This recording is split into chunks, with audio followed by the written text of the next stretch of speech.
Friday, cool. I'm gonna hit record. Happy Friday, everybody. My brain has a huge positive association between running webinars because I only ever run them on a Friday morning. And so I'm always immediately happy when I'm here with you guys. The structure for today will follow the same structure. So if you are new here, I always kick off with the webinar, and so I'm going to be running you through things for about 45 minutes today. We'll then head into a Q&A session, so do pop your questions in the chat if you're really keen to get them, make a note of them for the end, or if you would like to ask an anonymous question, no worries at all, just hit the chat, select me on the drop-down menu, just Rachel Harris, and then you can send the question direct to me. So if I get an anonymous question direct to me, I won't read your name out when I read the question. We've got a special guest here today to help me answer some questions, who actually sits on our board. So he's going to be telling you the secrets from his side as well, which I'm really excited about.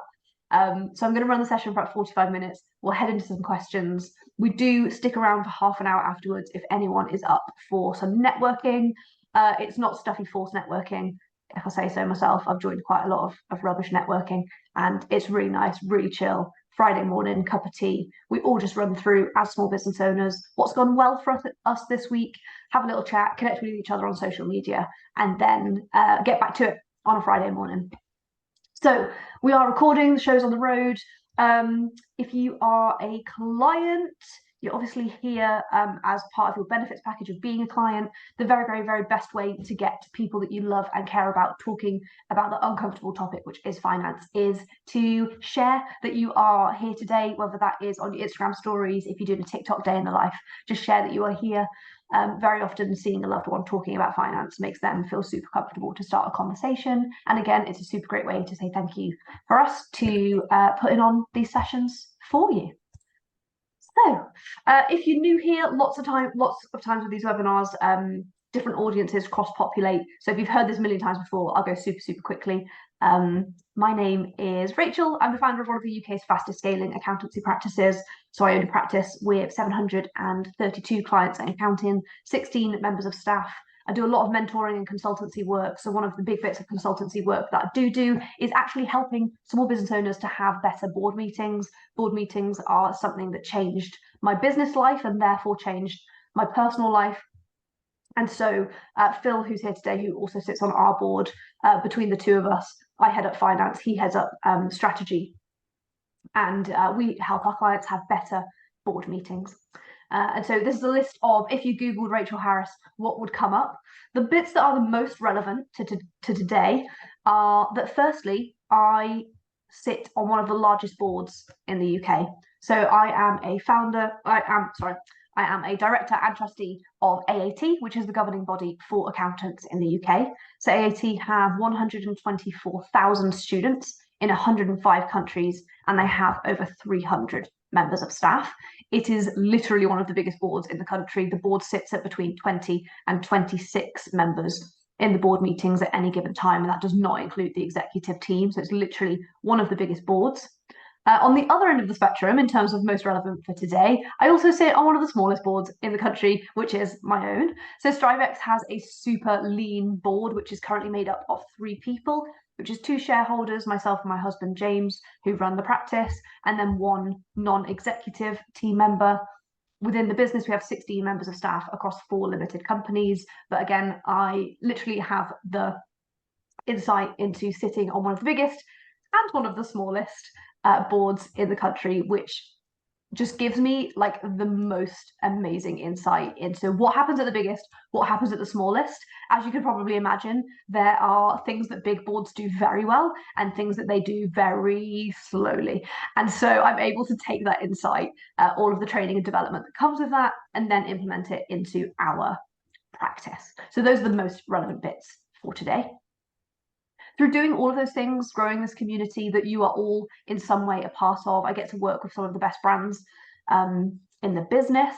So whether they are our clients, they are news platforms, media opportunities, or brand deals, I literally get to see inside some of the fastest scaling, highest performing businesses. And so today I get to share with you why board meetings have literally changed everything within our business. Getting to effective board meetings is not something that you will do once or implement once and it will be done. It is literally a process. And so today I'm going to give you a really high level overview of board meetings. There's a huge misconception that like you were going to come into this webinar today and I'd be playing the theme tune to The Apprentice or like Dragon's Den, and you were like, I'm a business owner now and I have board meetings and I'm a very important person and I'll get my people to talk to your people and we'll take it from there. The reality is that board meetings are a safe place. They are accountability. They are a place to work on your business, not in it. And that is definitely the huge changes that it's done within our business as well. And so I'm going to give you a high level overview of board meetings, not getting into the nitty gritty of like executive summaries and board packs, because the reality is we are small business owners. We don't have time to do huge board packs, but actually how can we maximize that time and all of the best bits that come out of board meetings within a small business. And so I'm specifically going to focus on how you can implement them into a small business. And then I'm also going to give you a book recommendation. So if you're here today and you're like pretty serious about implementing board meetings into a business and a small business strategy session, and you want the accountability to stick to it, reading this book will literally change your business. It is a book for me that looks like, it literally looks like a telephone book. I've gone through it so many times, and it's a book that I read cover to cover and then just flip over and start reading again because it is literally never done. So I've got a book recommendation as a lovely follow-up so that you can access this stuff on demand in book format. And then we're going to have a fireside chat with one of our board members. That makes him sound way more serious and way more important than he is. But he's one of our board members. And I'm really excited for us, even for you guys to like see the dynamic of what actually being like board colleagues look like. I think a lot of people, again, think it is this incredibly serious thing. And so we're going to have a fireside chat. He's going to spill the tea of what it's like to sit on our board, the best bits, the good bits. I have written down the juiciest questions that if I was you guys, or even questions that I've actually never asked him myself, I've written some really juicy questions. We're going to have a fireside chat, and then we're both going to be available to answer any questions that you've got.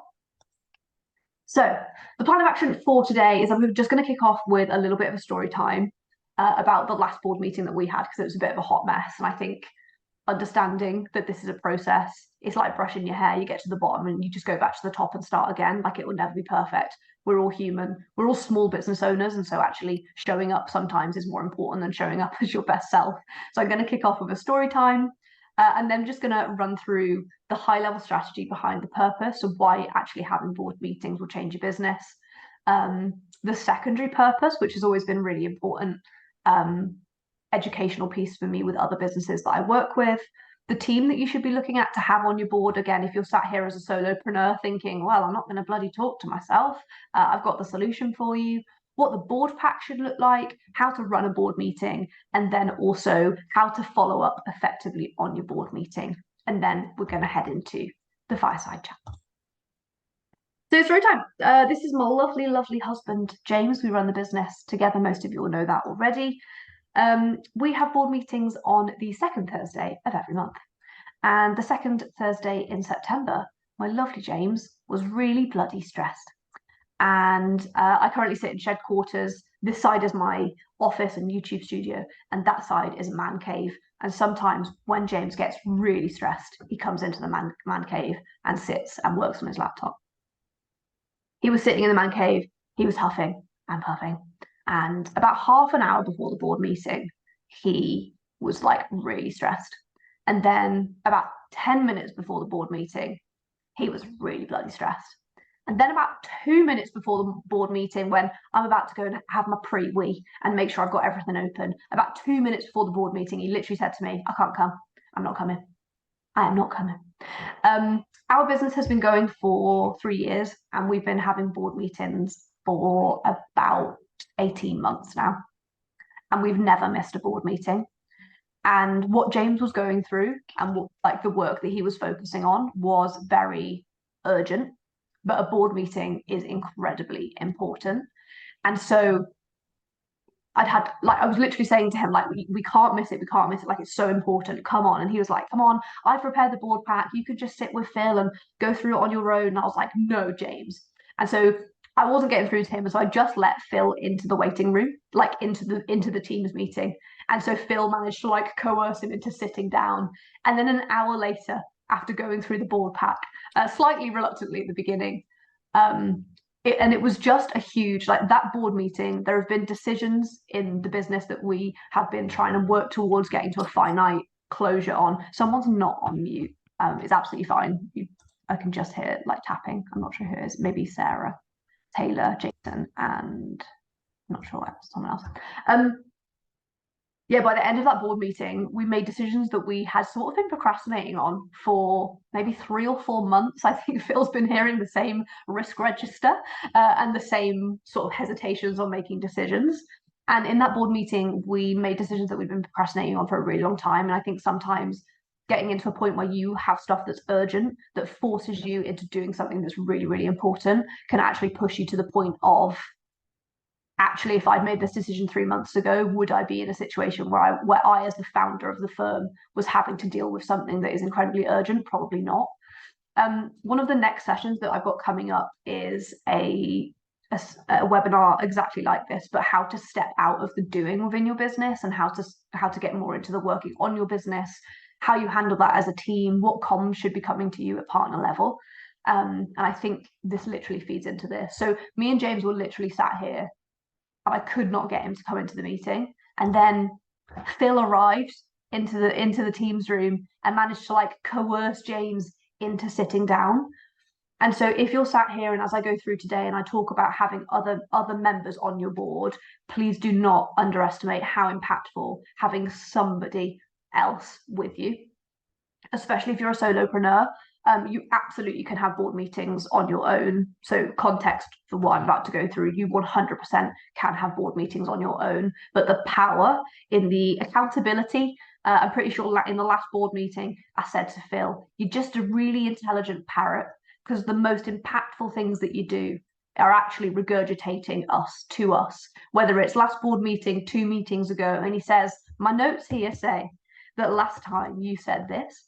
That accountability, that mirror, that you actually can't shy away from it, and the accountability of actually having to go to the bloody meeting, because there will always be things that are more urgent than this, but very rarely are there things that are more important. I just wanted to set the scene as I go through it. If you're thinking, oh yeah, I'll just do this on my own, I can't express enough. That board meeting wouldn't have happened. The decisions that we made wouldn't have happened. The accountability wouldn't have happened. And so bringing in external parties in whatever format, again, huge misconceptions around people thinking it has to be this 24-person long board meeting and you have to hire a conference space in a hotel. Absolutely not. Phil is a really great friend of ours. We're going to go through his 17-page long CV shortly, but Phil's a really great friend of ours. He doesn't charge for his time. One of my questions later is, why don't you charge us for your time? It doesn't charge us for our time. We have a great personal relationship, and it can look however you want it to look, and whatever feels right for your business will also be right for you. So the purpose of a board meeting, really, in big board meetings, so if I'm sat at an AAT board meeting, done well, board meetings really help large companies to work out business strategy, how to execute it successfully. And typically those board meetings, big board meetings, will have 5 objectives. So it will be to agree a business's strategy and assess its effectiveness.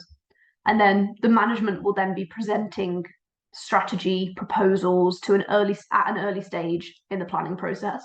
And then the board will then be able to provide insight, reactions, direction.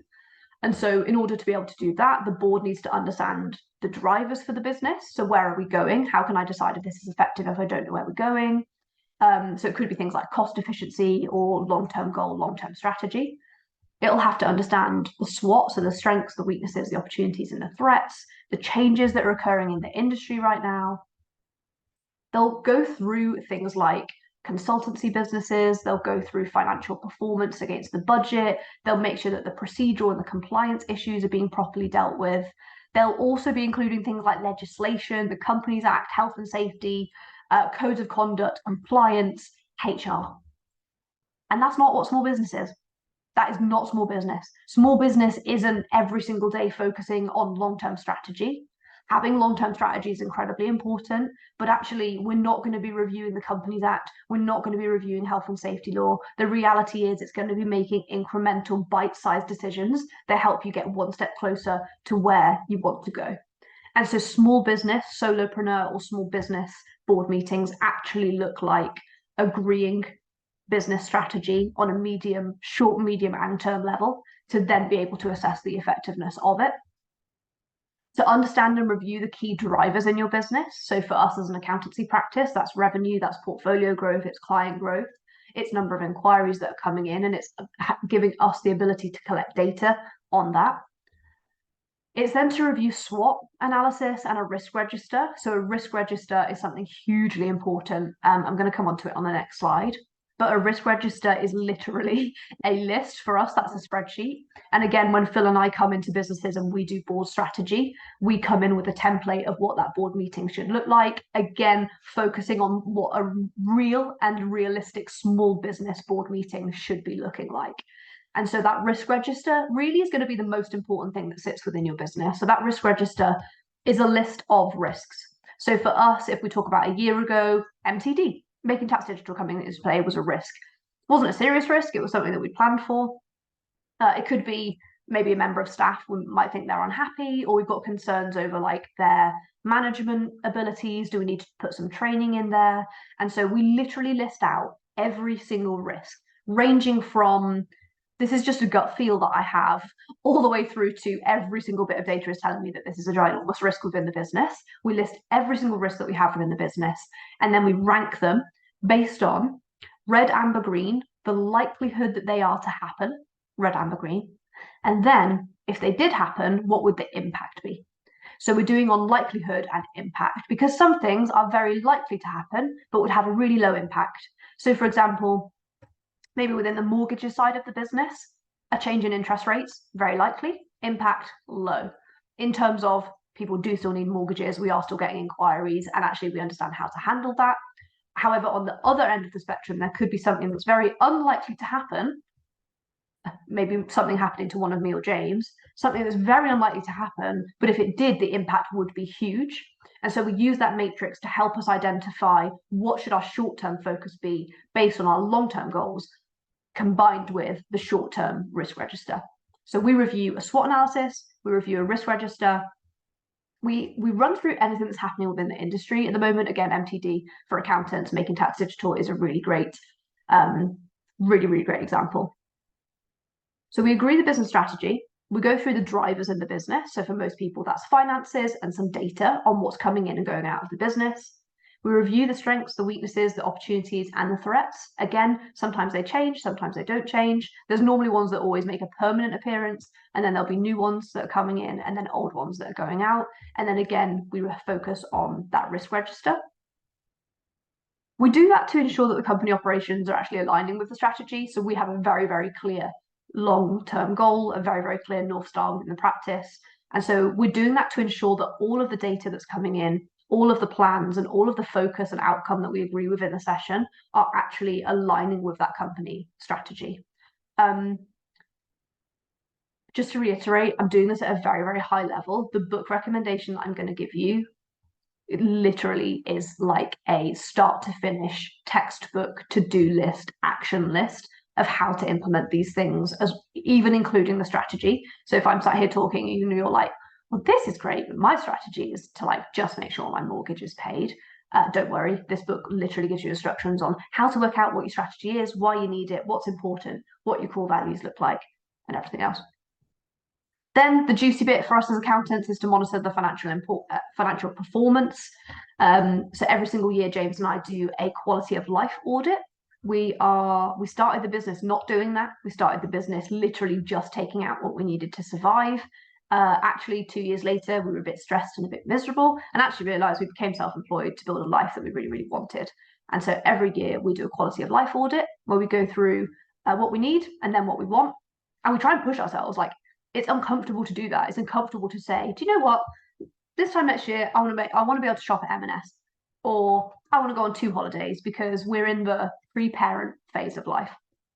So we really push ourselves to do a quality of life audit. And then every single month, we are monitoring the financial performance, which is our quality of life and the goals and affirmations that we've set for ourselves in line with the business strategy and long-term goals of the business. So we've got that alignment every single month and we've got clarity. And then again, best bit is we use non-exec directors as a sounding board for ideas. So the secondary purpose of a board meeting, and this comes back to the risk register, is to actually increase the valuation of your business. So as well as the strategy and board meeting work that I do as a consultant and the consultancy work that we do a lot of work with businesses who are trying to understand the value of the business. They want to know the worth of their business. Having a risk register and implementing board meetings into your business can increase the valuation of your business by a significant amount. And I'm going to tell you why. If I owned an accountancy practice, right now I can sell my portfolio for between a multiple of 1 and 1.5 of my turnover or my portfolio at any given time.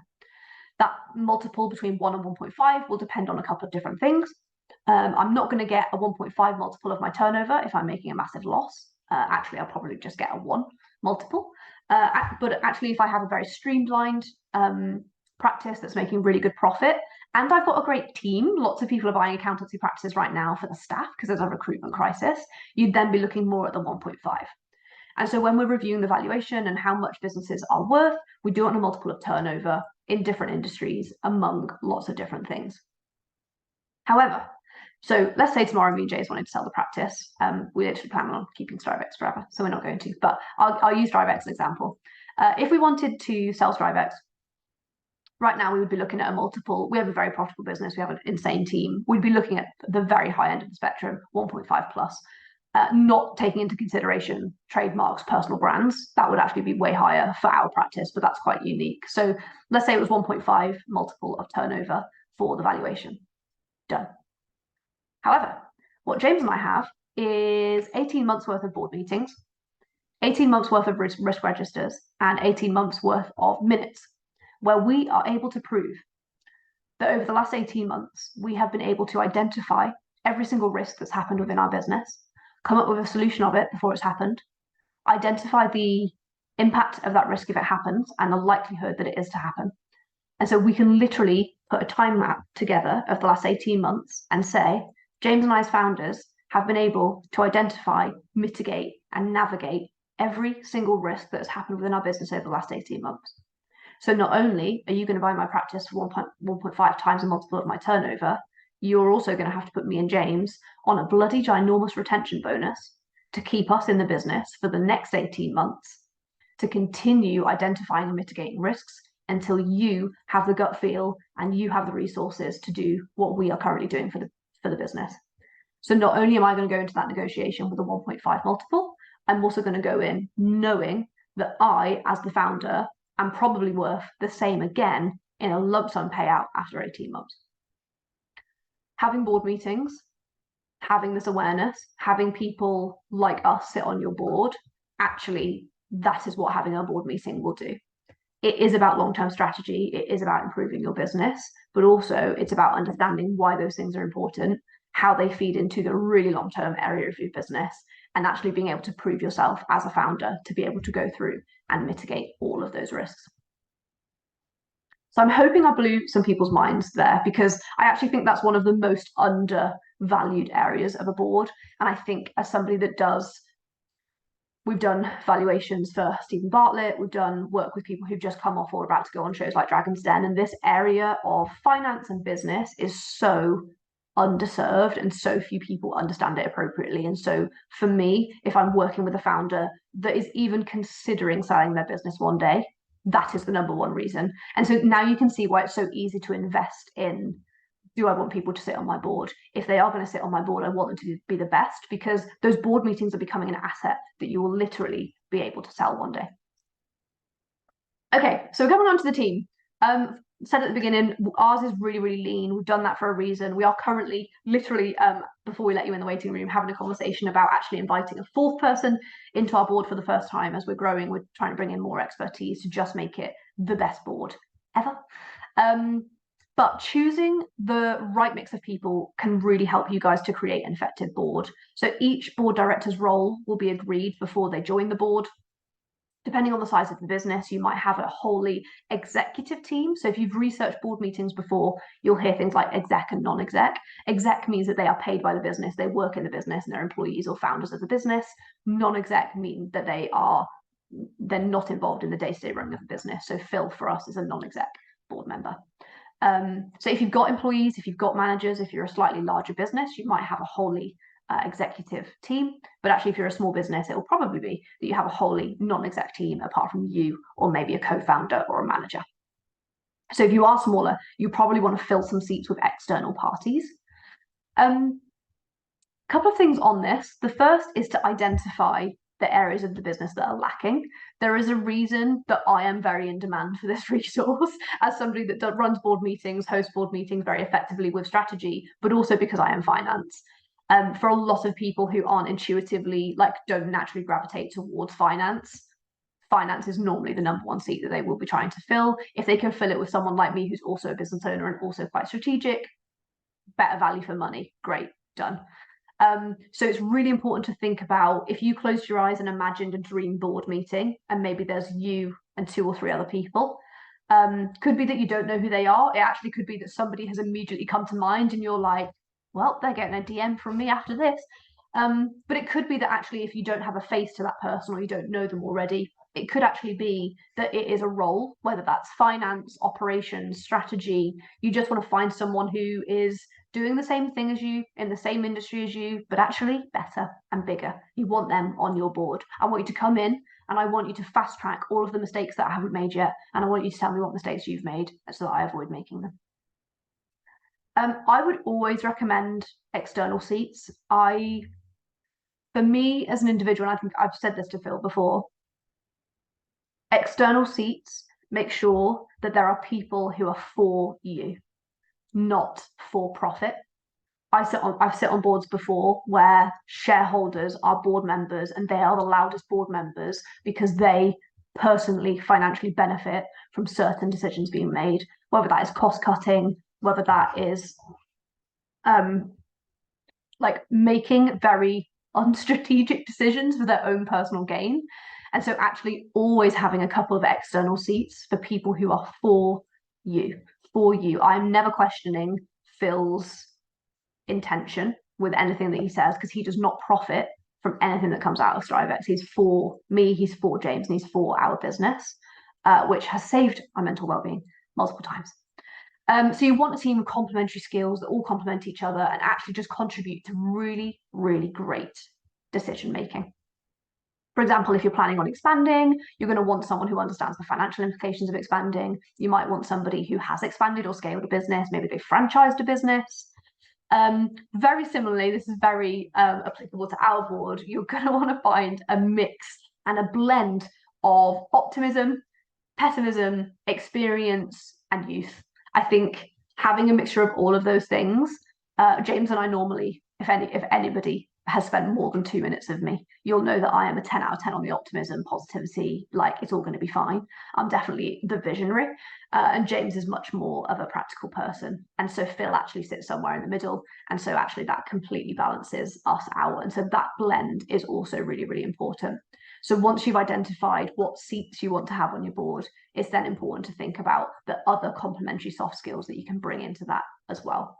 Again, not forgetting you do always want to bring board members in based on merit. You don't want to bring your mates in. You don't want to bring people that you work too closely in. If you're an accountant, I wouldn't recommend it being a client. If you're anything like me, the only people you know will be your clients. But I would recommend having distance between the people who are in other ways stakeholders of your business and everything else. So within the team, again, you're going to want complementary skills. You're going to want a mixture of exec and non-exec, and then you're going to want a chairperson. It sounds very official. You don't have to buy them a fancy hat that says chairperson, and very often that role will be filled accidentally. So we have never formally appointed a chairperson, but James, my husband, actually normally runs our board sessions. He is the person that closes off the board pack. He closes off and makes sure all of that information is ready, and he actually leads the session, and me and Phil just sit and listen gladly. So it doesn't have to be a really formal process, but it is important to know that like somebody has to take control. There has to be an agenda, and you have to have a process for that. And I'm going to take you through the agenda in a sec. I made a note to mention here that if you have a very exciting business, you're going to have a champagne problem, which is that you will have multiple offers of people wanting to join your board. We've had quite a few offers of people wanting to join our board. We're not that exciting. You don't have to be that exciting. But if you've got something about you, and if your business is going, if people can see where your business is going, you will have offers from people wanting to join your board. And so I just wanted to explicitly say, be picky. Choose board members based on merit. Choose people where your gut feel is a 10 out of 10. Choose people that are for you. And it's just so important to make sure that, like, if they are stakeholders in any way, if they gain anything out there, you just need people who are experienced, who are for you and understand the direction and traction of the business. But I just wanted to explicitly say, because you might have come into this being like, oh, I actually have had people say to me before, how do you have board meetings, or what does that look like for you? If you have anything exciting in your business, if you're going in a certain direction and people can see quite clearly what that direction is, you will have multiple offers. Make those decisions based on merit and little else. So, juicy bits, the board pack. So when we kick off, we go through the agenda, we go through any matters that have arisen. Again, we're a very small business. It's not this formal. It's not James going through point 1 on the agenda. It is all very conversational, but that is the flow of the conversation that we have. So we go through anything that's arisen during the month. We've gone through any new additions to the risk register. Compliance, if you're not in finance, I'm aware, I think we've got like a 50-50 split. 50% of the people on the call are accountants, 50 are small business owners.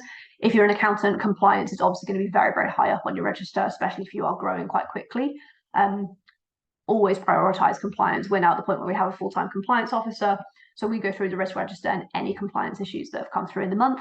Again, you don't have to work in finance, don't have to be an FCA regulated business to go through compliance. It could be health and safety, first aid, all of that stuff. But again, having dedicated time in your diary where you go through the not fun bits in your business, but actually being able to document that you're doing it is really important. Again, this all feeds into long-term strategy. If I receive an anti-money laundering investigation, which is super common in our industry, and there maybe is an AML risk or a breach, or they identify something that just means that a process hasn't been followed or something's gone wrong, actually what I can document is the fact that in every single board meeting for the last 18 months, we review compliance, we review risk, we review weaknesses. Again, if I've been able to identify that and I can show that our, part of our short and medium term strategy was to mitigate that, that will be able to protect me and my business in the short and medium term. Financial review, we're getting down to the juicy stuff. So every single month, we actually get this information fed to us on a weekly basis in a weekly business report, but then we zoom out even further. And on a monthly basis, we review turnover last month, turnover year to date. We review turnover per staff member. So in an accountancy practice, every member of our team does billable work. I literally know per pound, per head, how much every single team member is generating me, not only in turnover, but also in profit.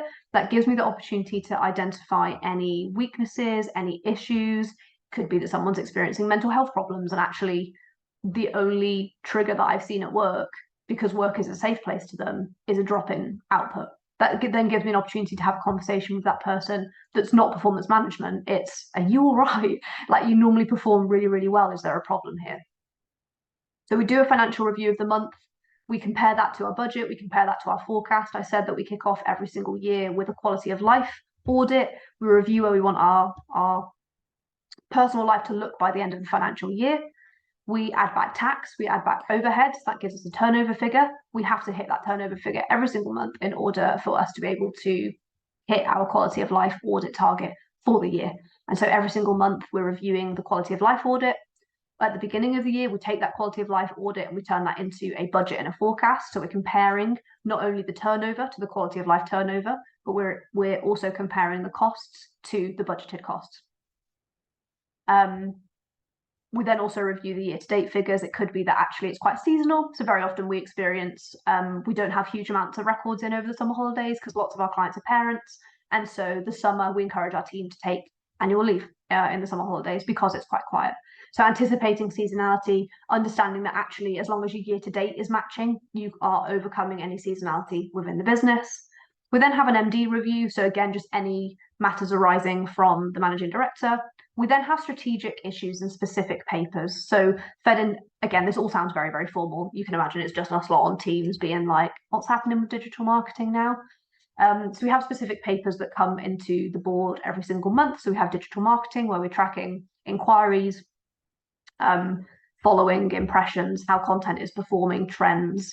Our digital marketing exec is targeted to fail.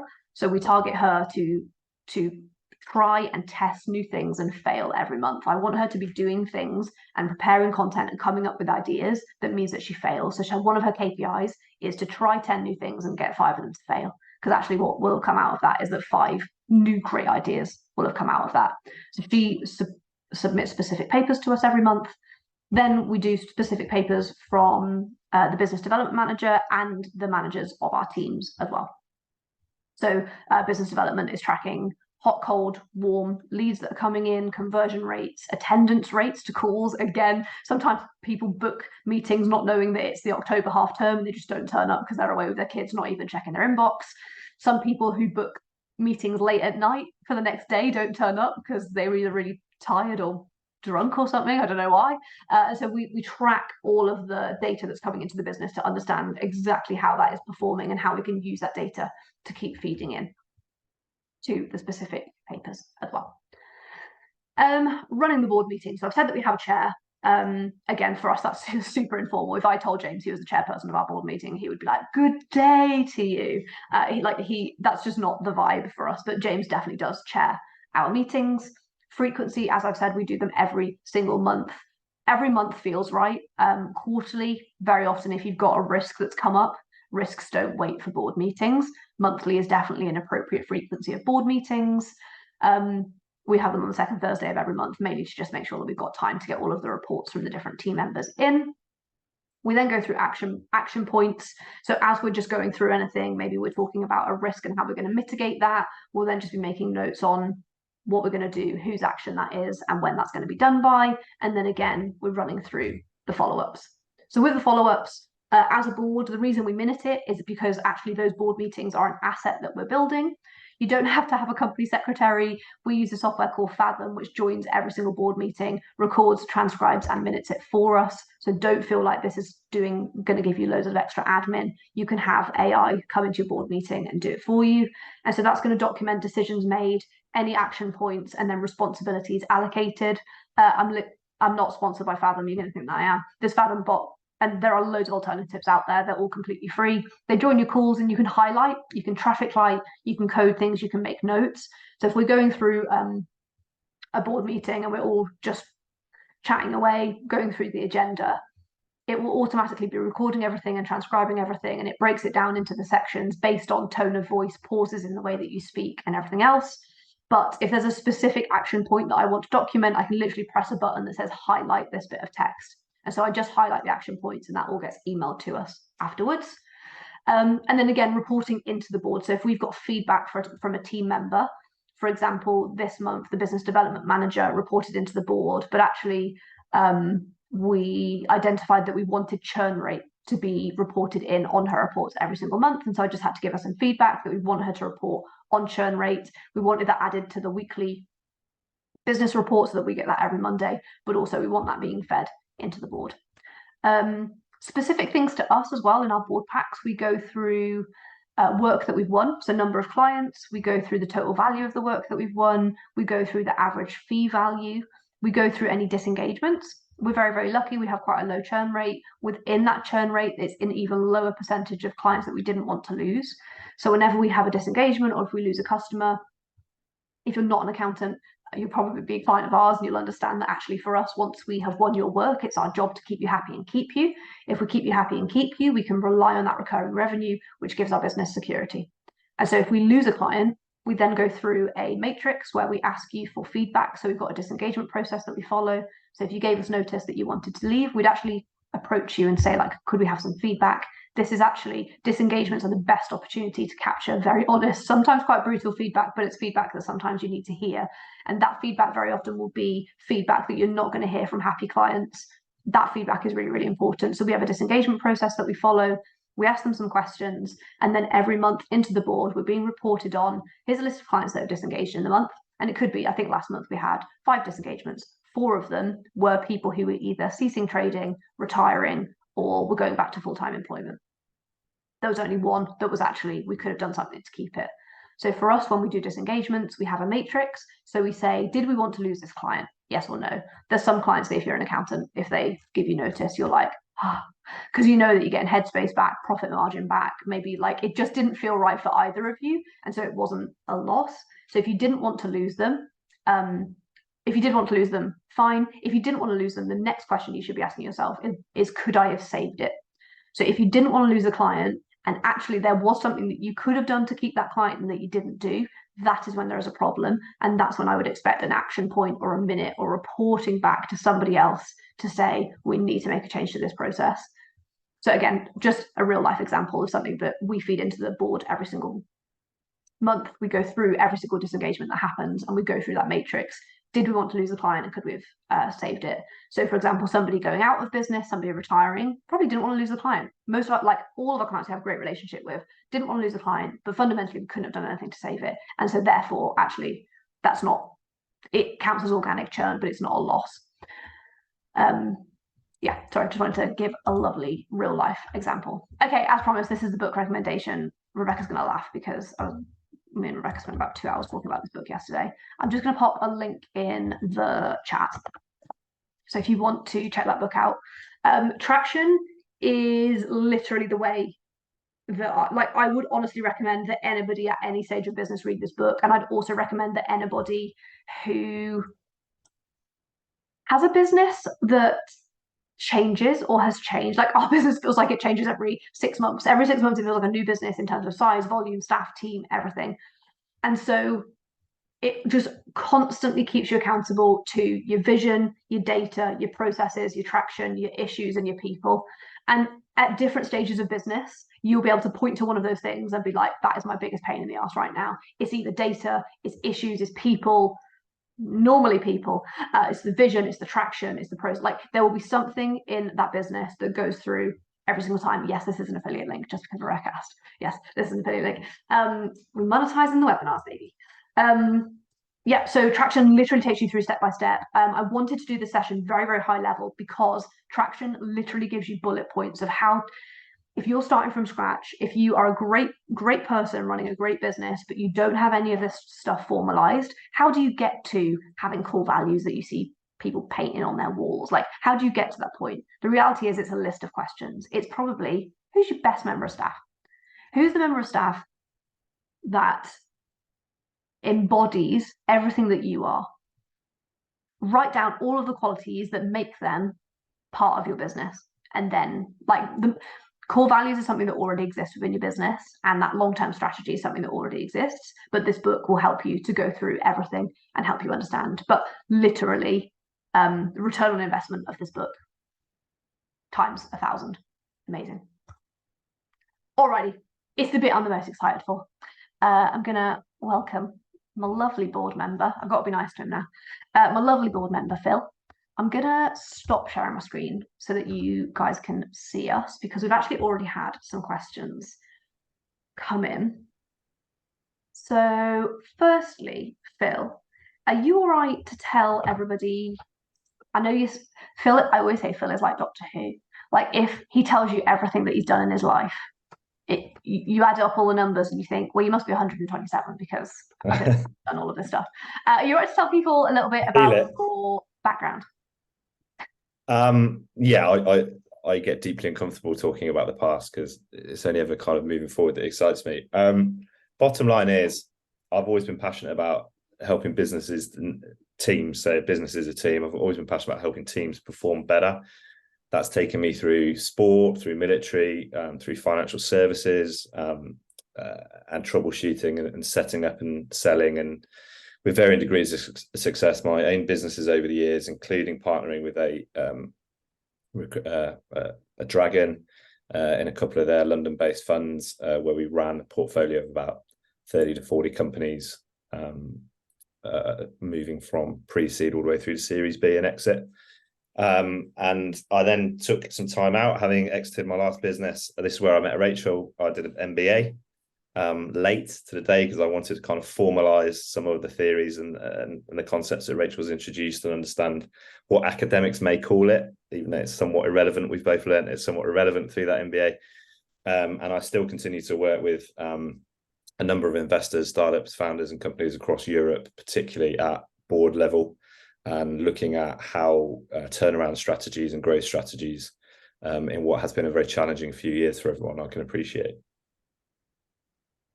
Amazing. Is that okay? That was perfect.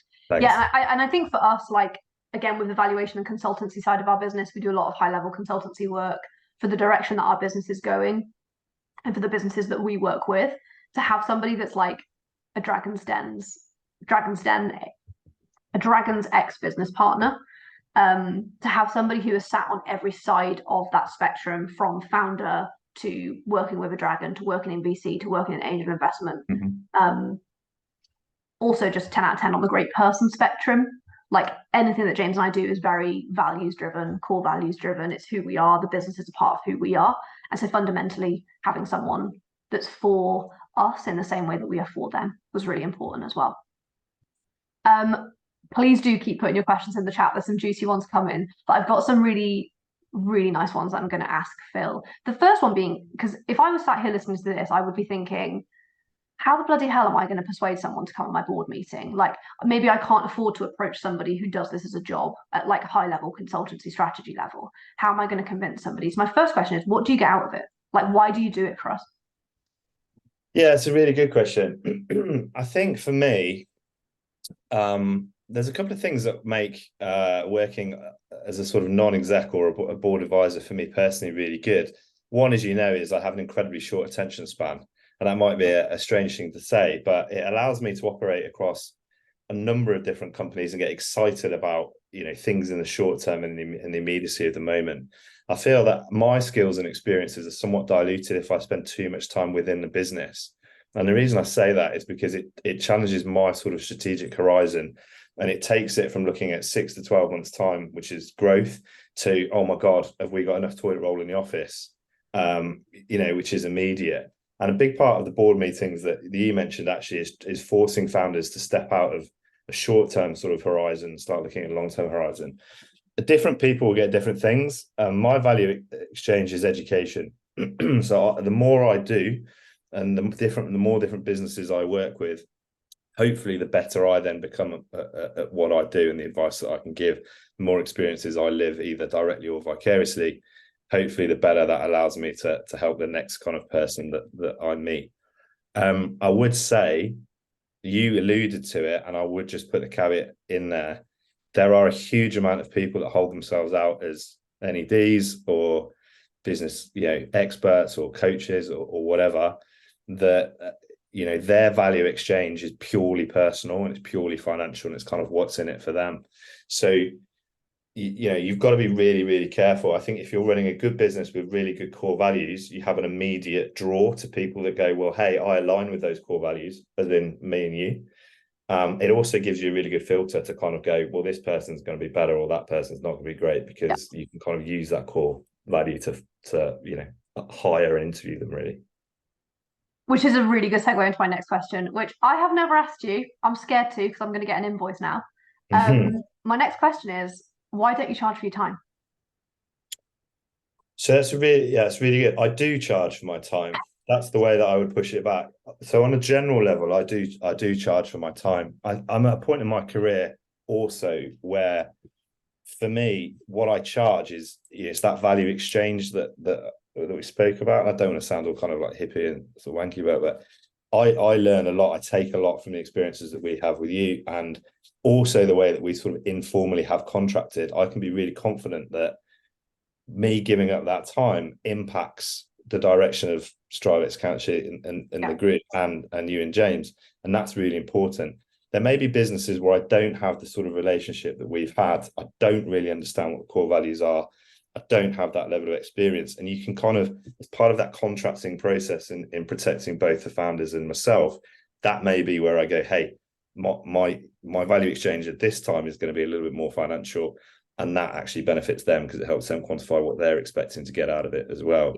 So it's a little horses for courses. I'd be very wary of people that come in and go, I'll do it for free. Actually, I'd be very wary of people that come in and go, I'll do it, but I want equity. They're the two kind of red flags I see. Try and understand the bigger picture. We just had that personal relationship first. So it's worth being explicitly clear. So like, consultancy side of our business is huge. We have so many clients who, and I actually shared this recently. I think I shared it before I was talking about this session. We have a client who has spent a lot of money on online courses and literally sent me a video after the first board session we ever did with her and said, I've spent tens of thousands of pounds on coaching and I've just sat in 1 hour and been given like actual actionable, not just words, stuff to deliver. Like you say, almost people doing it for free where there isn't a personal relationship existing already, red flag. People wanting equity, red flag on fire. Come and speak to me if somebody asks for equity in exchange for sitting on your board. Because the reality is you'll either have an absolutely shit hot business that you do not want to give away, or again, that person is not for you, they're for the long-term profit. Yeah. When you're paying someone for their time, again, it backs away from that profit is separate to them. As long as you're paying for their time, get your money's worth, but actually they're not going to be focused on cost cutting or making decisions that aren't right for you. Sorry, Phil, I interrupted you. No, you're exactly right.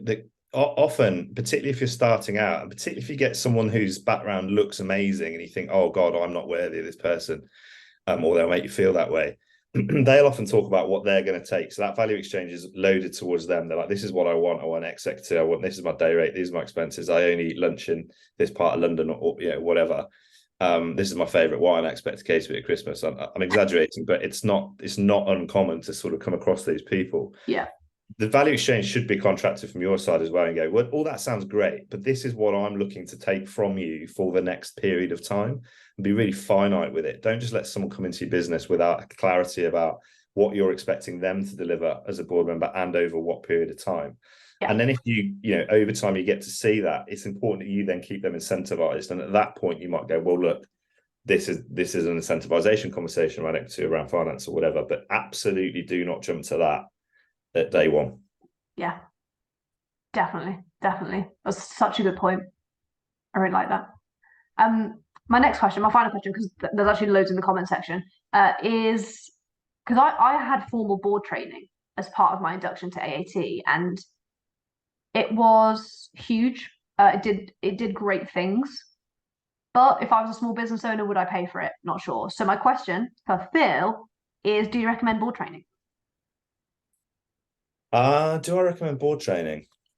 Yes, I probably would. So even with all my experience, I went and did a non-exec board training program with Scale Up Nation, who are based out in the Netherlands, because I wanted to be able to understand how I could better interact at a European level. And that sounds strange, but work with some really cool, ambitious companies that want to take over the world. You've actually got to understand as a board advisor how you can help them do that. Again, kind of like you, I kind of wish I'd done that earlier. It's not necessarily about the formality, like you say. You can learn that in a book. It's about what am I getting out of this? What can I do as an individual to then better navigate that and bring the accountability in?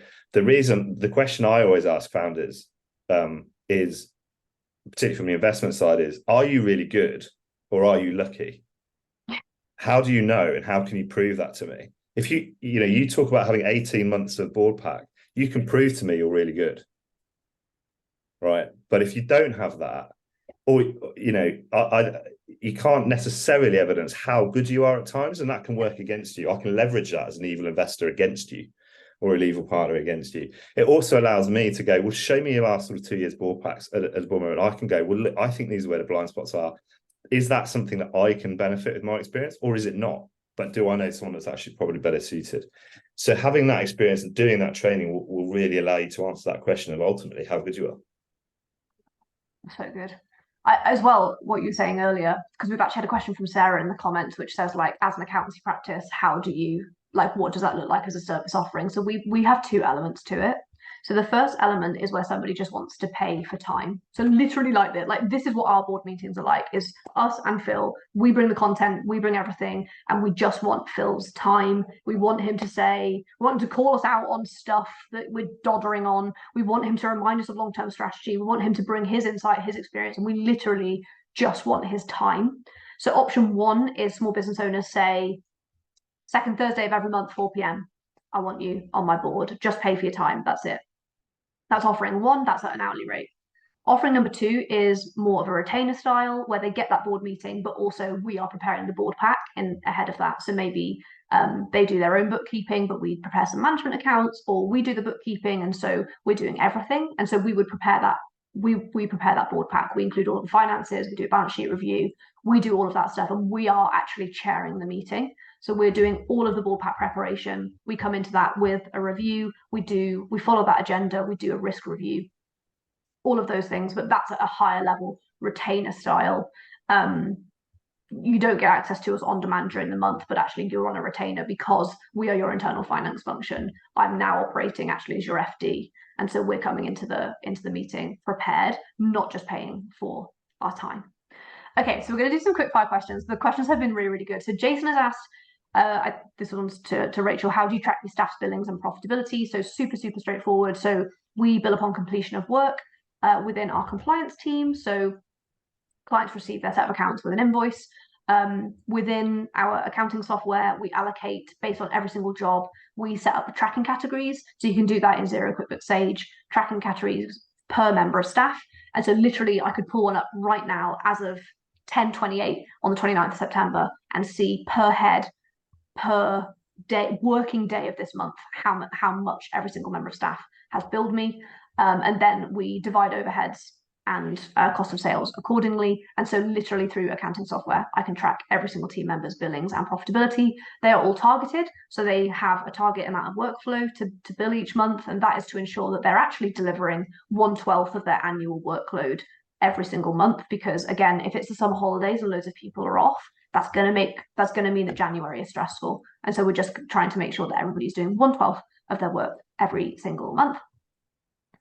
Rebecca has asked, if you're a solo business owner, is it more appropriate for you to be the chair role or a non-exec? Phil, do you want to take that one? Yeah, I wouldn't necessarily worry about it, because if it's just the two of you, you should have a relationship that allows you to kind of build a structure that works for you. Ultimately, what I would say is when you start things out, it should be absolutely founder focused. The role of the non-exec, the role of the board in general for the first sort of few years of a company or growth iterations is to enact your vision, not their vision. So you absolutely should take the lead on that. As you grow, the chair has slightly different roles around voting and whatever, but as a founder-led companies, you should really take the lead on the agenda. It makes life a lot easier for everyone. Love that.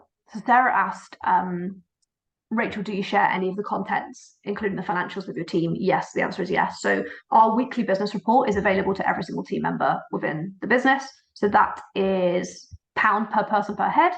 We've got turnover. Again, that's all heat scores. So we do a heat map on that. So that is every single team member, engaged work, non-engaged work. So maybe we're doing some consultancy work for somebody, or they want to incorporate a company that's like not portfolio work. Every single team member, and then that is heat mapped according to how they're performing against their targets.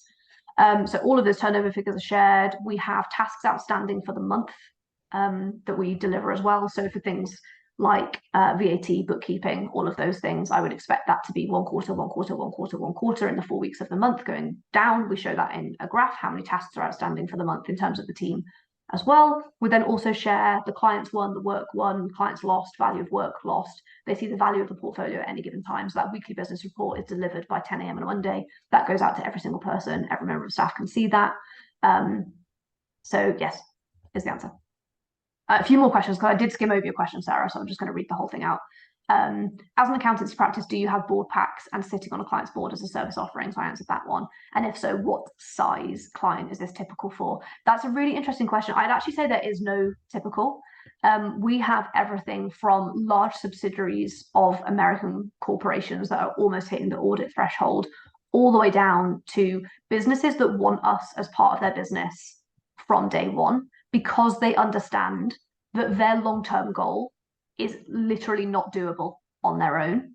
And that their long-term goal, if they're going to get there, requires a certain amount of investment into not only themselves, but the finances and the structure of the board. And so I would say there's no typical. What about you, Phil? I know you do, like, we do a lot of this together as well. Yeah, so the board is a tool, right? And it can be adapted and molded to whatever size company.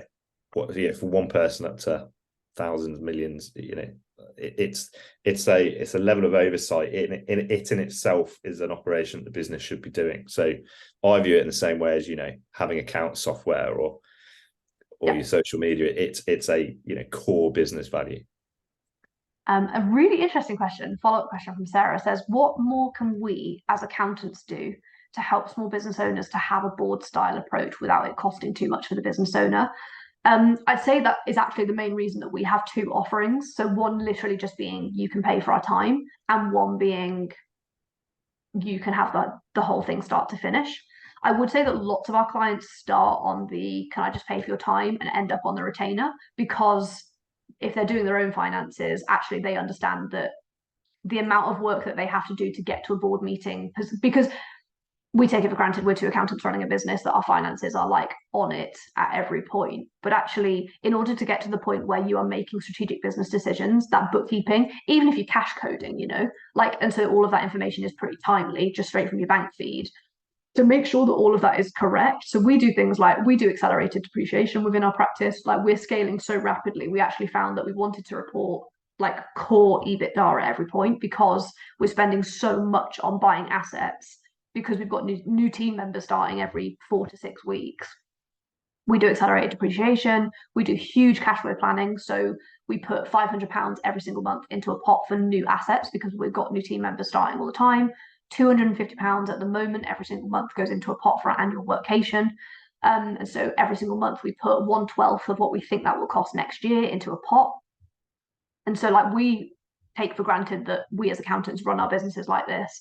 And so I would say lots of business owners start on the hourly rate model and then think, actually, the amount that I'm going to have to invest to get my finances up to the point where they're able to get the most out of us as a board as well actually requires a retainer. And I'd say they more than get their money back out of it again.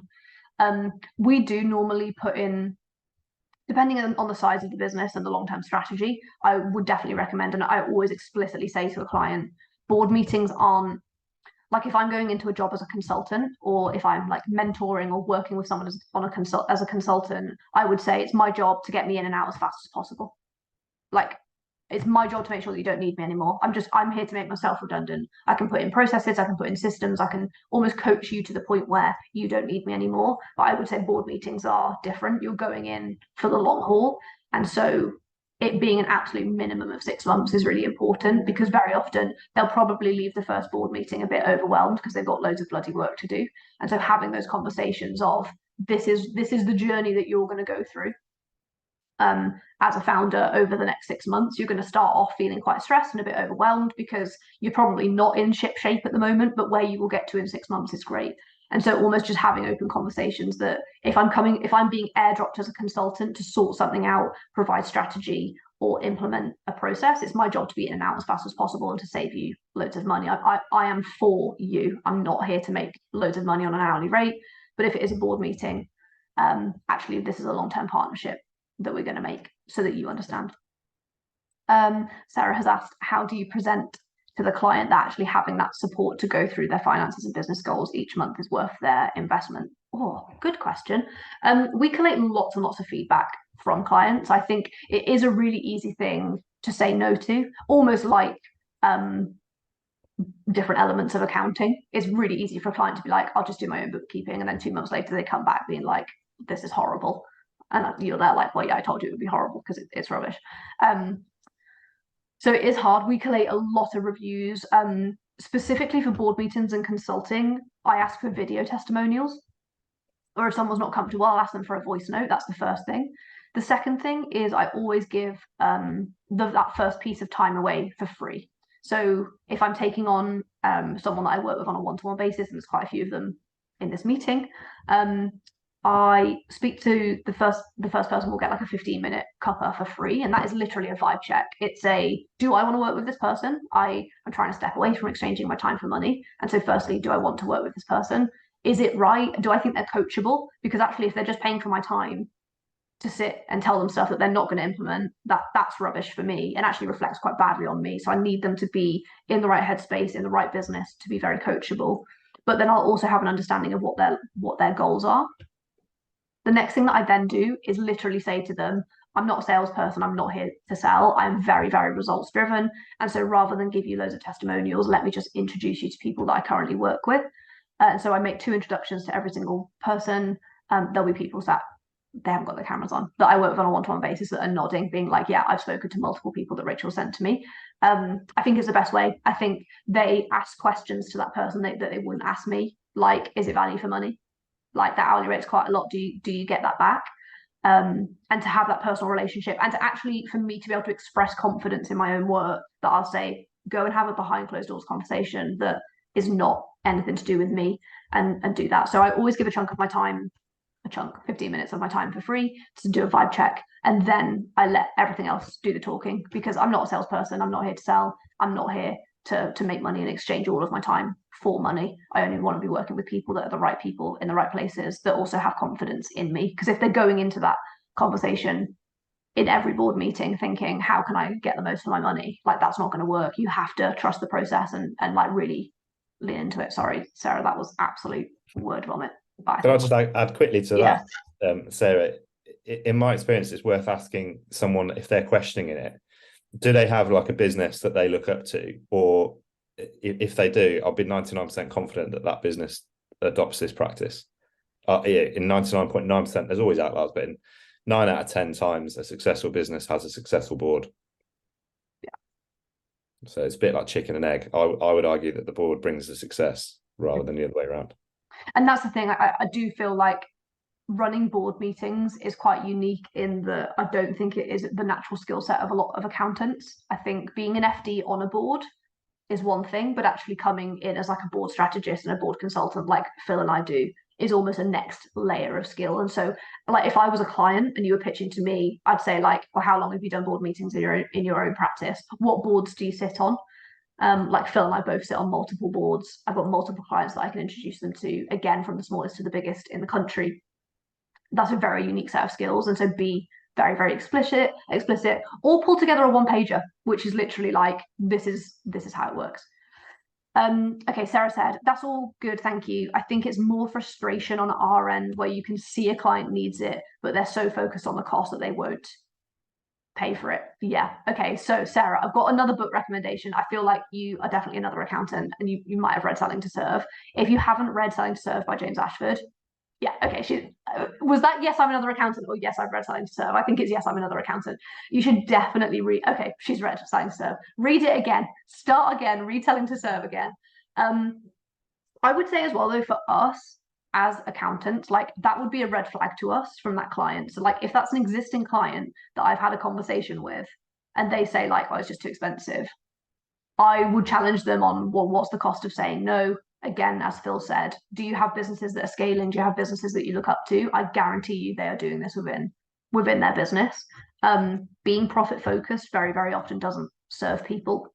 Being focused on long-term strategy and core focus does. And actually, I think we all know that an hourly rate of having someone on your board, the impact that you would get from them being on your board is so exponential. And it could be a value proposition, maybe that you've not quite got right. It could be that client's not right for you, but it could also be your confidence in pitching. Have you got reviews? Have you got recommendations? It is a lot. It's a lot of money for a lot of people to invest. We're really lucky in that we've got a personal relationship with Phil. We've got it with a lot of other people, the boards that we do sit on. And so it is a lot of money. And so actually, in some instances, you have to sell it. A really good trick would be to ask somebody why they're self-employed. Always say to someone, like, what's your end goal?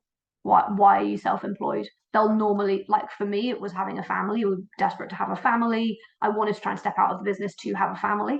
And so actually, I'm not going to get there unless I invest in the infrastructure inside my business in order to get it to that point. And so normally asking somebody what their long-term goals are, how their business makes them feel, and then get to the point where, because once you attach emotion to it, it's so much easier to be like, it's not about the money anymore, it's about the price. Yeah. We were somewhere yesterday, and we were actually chatting to James Ashford, and he said, do you know what? Sometimes you can sit opposite someone and say, I don't think you should be self-employed. Like if you really get that far down the conversation, just say to someone, I don't think you should be a business owner. Okay, cool. I just want to. This has honestly been one of the best Q&As I think we've ever had. So if anyone has any more questions, please do pop them in the chat. We've gone over, so I do apologise. If you have to go, please do leave. But if you're saying if you've got any more questions, just shout, and then we will head into our networking session as well. Yes, I do, Sarah. Let me just pop my email in the chat. Any more questions from anyone else? Or I'd love to know if anyone's up for taking themselves off mute, even better, or you can just put in the chat what you got out of this meeting. I'd say like the engagement rate on this session has been super, super high. And I actually said to Kevin at the beginning, I don't think Kevin's joined a webinar before, but he's been a client for a couple of months. So I'd love to know like why this topic specifically, and like how I can do more of this topic. I said earlier that I'm really keen to run a session on how to step out of the doing within the business in a way that feels right and isn't like, right, everybody, I'm going to Barbados now. See you later. Cool, no more questions. So for the networking session, we have a hard cut off at 11:30. Hard cut off at 11:30, but we normally finish a bit before. And Samantha said I have to go. Thank you, that was brilliant. Samantha, that's great feedback. For the networking session, I normally assume that if your camera is off, you don't want to talk to us. Do let me know in the chat if that is incorrect. Lovely feedback for everybody in the comments, specifically about you, Phil, as well. So yeah, usually assume if your camera is off, you don't want to take part in networking. And so we'll just kick off. So Rebecca, what's gone well for you this week? Oh, what hasn't gone well for me this week? Oh, fighting talk on a Friday. I spoke with my